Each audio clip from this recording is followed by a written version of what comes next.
Modestis imli ang kapon nga penbaptis no yaki ya keteng ka jong blay pa blay kon ba blay man si mako amen.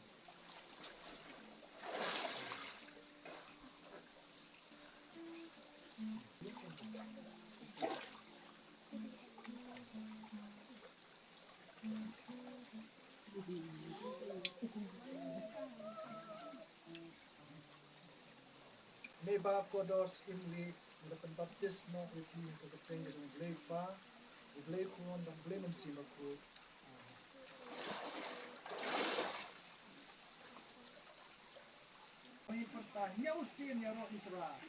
Yaro iturai, yaro iturai, yaro iturai. Let's see in Jesus Christ long cry.